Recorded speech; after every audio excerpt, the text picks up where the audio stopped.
Welcome to this instructional video on how to farm for lead, which will later craft into ammo. Before we get started, if you like the video, please hit subscribe, and if you also want to leave a like, that would be great. Now the first thing you want to do is check the in-game time. The time needs to be somewhere between 8:30 PM and around about 3 or 4 AM to activate the daily event. As you can see, it's 12:08, so we'll head over to Camp Adams to activate the daily event. Now don't worry, it doesn't show up on the map like the other ones do. You have to actually fast travel there to activate it. Now if you haven't done any of the badges yet, I recommend that you try and do them first, because you can get the benefit of having extra possum badges. However, at the moment it is glitched, but hopefully Bethesda will get that sorted pretty quickly.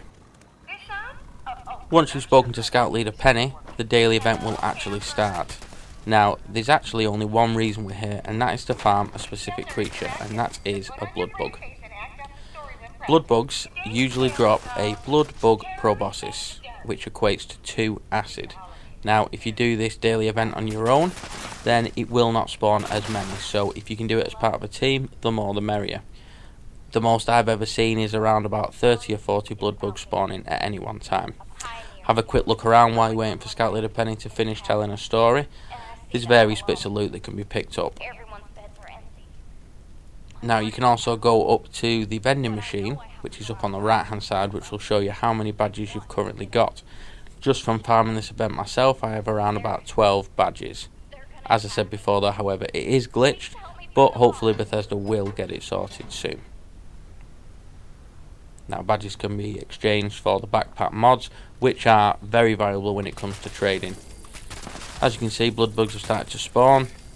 All you want to do is quickly take them out. They're not particularly dangerous, and you want to make sure you're picking up all of the loot that they drop.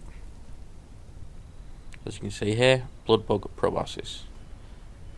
Now unfortunately, the Butcher's Bounty perk card doesn't provide additional proboscis. It only provides blood bug meat, which is not useful for this particular instance, but it is good for food, as it increases your maximum HP if cooked. Once you've completed the entire quest, hopefully you'll have plenty of acid available. On this particular instance, because it was just me doing the event and the other player turned up quite late, we only ended up with around about 40 acid. But 40 acid will still smelt down to quite a significant amount of lead. Now the next thing we're going to do is we're going to go over to Lookin Man. Now if you haven't discovered it yet, don't worry, because I'll show you where it is. It's pretty easy to get to. It's on the far right hand side of the map, as you can see here. Another thing we need to do is we need to get into our excavator power armor. This will actually allow us to pick up twice the amount of lead ore and carry at least another 100 pounds of carry weight. So once we've got in our power armor, we're going to head straight over to Lookin Man. Make sure before you go in that you pick up all the containers and gears and other bits of junk that's based outside. It's all mainly for steel, which we're going to need later on, as you'll see. When you get inside, make sure you also pick up all the loot inside the lockers. Things like brass miner lamps and wrenches. They're good for steel and lead. Now the first ore you're actually going to come to is this crystal vein. You can pick the crystal up if you want. It's good for repairing things like scopes and laser rifles, so I tend to pick it up on my way through as well. It doesn't weigh much, so it's worth picking up. Now as you walk through the mine, you'll come to these small alcoves, and in this first alcove to the left you'll see your first bit of ore. What you want to do is simply pick it up like you do anything else. You'll see in the top left corner exactly how much you're picking up. There'll also be a sound that denotes the same. As you continue to walk through the mine, you'll see many little alcoves. These ones usually contain between 3 or 4 separate ore deposits each. They're pretty obvious and they stand out with these much darker regions against the lighter regions. Now if you've gone through the mine properly, you should end up with about 240 separate pieces of lead ore. Now the best way to think of it is it's 2 concentric circles, a larger circle on the outside and a smaller circle on the inside. So if you end up coming right back to the start and you've got about 240 lead ore in MISC in your pit boy, then you've probably picked up most of it. Once you've got as much as you want, jump straight back to your camp. Once you've got to camp, you want to go to a chemistry workbench. Go all the way down to smelting and you'll see lead scrap. And this is where the acid comes in from before. While you're there, you might also need to make some gunpowder, which can also be made there. Now, you can make quite a lot of gunpowder for just a little bit of acid and a little bit of cloth. So don't make too much, because it does actually weigh something and it'll weigh you down. Now, the next thing you need to do is work on how much steel you've got. The quickest way to farm steel is to kill enemies and scrap weapons. Well, the easiest way to find that is to go to Black Hole Mine. Now, this is directly behind White Springs. It also runs the event Uranium Fever. If the event Uranium Fever is running, you can quite comfortably walk away with around 800 steel. However, at the moment, we're just going to farm it generically. By the actual front, you will see some lead and various other bits of steel. Make sure you pick all that up. Pick up all the oil containers, all the screwdrivers, wrenches, anything that's made of metal, you want to pick it up. It'll also give you various other things like oil and copper and rubber. Make sure that you're killing every single enemy that's in there and picking everything up off them. Most of the things that mole miners drop will contain steel, apart from obviously the meat.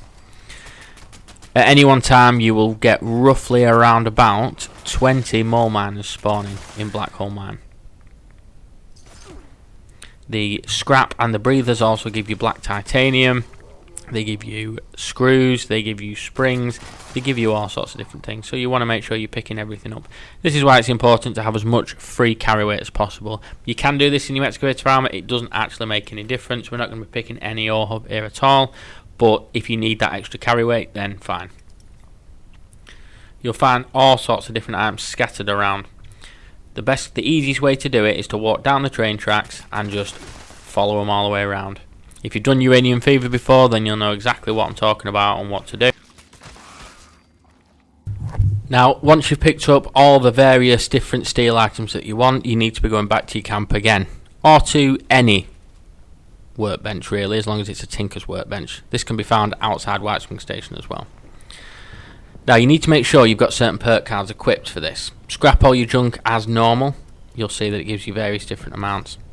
And then you want to scrap all your weapons, but you want to make sure that you've actually got the scrapper perk card activated before you scrap all the weapons. This will give you double of the steel that you actually need. As you can see, I've got quite a bit of steel now. As you can see, I've got scrapper equipped. You also want to make sure you've got ammo smith and super duper equipped, because this will actually give you chances to double the amount of ammo that you're making. Go into your Tinker's Workbench and just start crafting the amount of ammo that you need. You can obviously craft all different kinds of ammo. Most of the ammo is available as soon as you pick up the weapon, so if you're still early on in the game, don't worry. The more weapons you pick up, the more ammo crafting you will be capable to do.